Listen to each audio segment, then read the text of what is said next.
மீனராசி நண்பர்கள் அனைவருக்கும் வணக்கம். மீனராசிக்கு பிரச்சனையே ராகு கேதுக்கள் தான். அதாவது 1 இருக்கும் ராகுவும் 7 இருக்கும் கேதுவும். மற்ற கிரகங்களை பொறுத்தவரை ஒரு சில கிரகங்கள் நல்ல நிலையிலும் வேறு சில கிரகங்கள் தற்காலிக பிரச்சனை கொடுக்கக்கூடிய நிலையிலும் தான் இருக்கின்றன.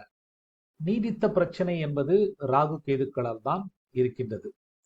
உங்களில் சிலருக்கு வெளியில் சொல்ல முடியாத பிரச்சனைகள் இருக்கின்றது. வேறு சிலருக்கு கணவன் மனைவி பிரச்சனைகளும் இருக்கின்றன.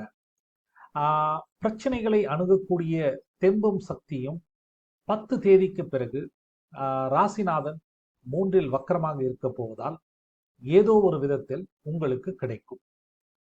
பிரச்சனைகளை கொஞ்சம் பொறுமையா ஹேண்டில் பண்ணுங்க. நீங்க ரியாக்ட் பண்ணலாம், ஓவர் ரியாக்ட் பண்ணாதீங்க. ஏன்னா ஓவர் ரியாக்ட் பண்ணி புதிய பிரச்சனைகளை உருவாக்கி கொள்ள வேண்டாம். எக்காரணம் கொண்டும் வேறொரு வேலை இல்லாமல், அதாவது ஒரு கன்ஃபார்ம்டு ஆஃபர் இல்லாமல் இருக்கும் வேலையை விட்டு விடாதீர்கள். சில பேர் என்ன பண்றாங்கன்னா, கணவன் மனைவி பிரச்சனை இருக்கு, அதனால டைவர்ஸ் செய்து விடலாமா அப்படின்னு யோசிக்கிறாங்க. என்னோட சஜஷன் என்னன்னா, கொஞ்சம் பொறுமையா இருங்க. இப்ப இருக்க பிரச்சனை ராகு கேதுக்கள் தான். சனியாலாம் பிரச்சனை இல்லை.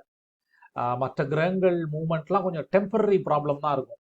இந்த மாதிரி நீடித்த பிரச்சனை, ரொம்ப நாளா பிரச்சனை இருக்கு, வேலையில கண்டினியூவே பண்ண முடியல, ரிலேஷன்ஷிப் ரொம்ப கஷ்டமா இருக்கு அப்படின்னு சொல்றவங்க எல்லாருக்கும் ஒரு 5 மாதம் கொஞ்சம் பொறுமையா இருங்க. பெரிய முடிவுகள் எதுவும் எடுக்க வேண்டாம். உங்களுக்கான நல்ல நேரம் கண்டிப்பா வரும். அது வெகு சீக்கிரமே வரும். இந்த ராகு கேது பேச்சில் டெஃபினட்டா நீங்க டிஃபரன்ஸை உணரப் போகின்றீர்கள். அதுக்கப்புறம் சனி வந்துடுது அப்படின்லாம் கவலைப்பட வேண்டாம். சனியால் இருக்கக்கூடிய பிரச்சனை வேறு, ராகு கேதுக்களால் ஏற்படக்கூடிய பிரச்சனை வேறு. ஓகே, ஸோ இது இப்போ இருக்க பிரச்சனைக்கு காரணம் ராகு கேது தான். சரிங்களா? கொஞ்சம் பொறுமையா ஹேண்டில் பண்ணுங்க. காலங்கள் மாறும், காட்சிகளும் மாறும். அவசரப்பட்டு பெரிய டிசிஷன் எதுவும் எடுக்காதீங்க. சரிங்களா? நன்றி, வணக்கம், வாழ்த்துக்கள்.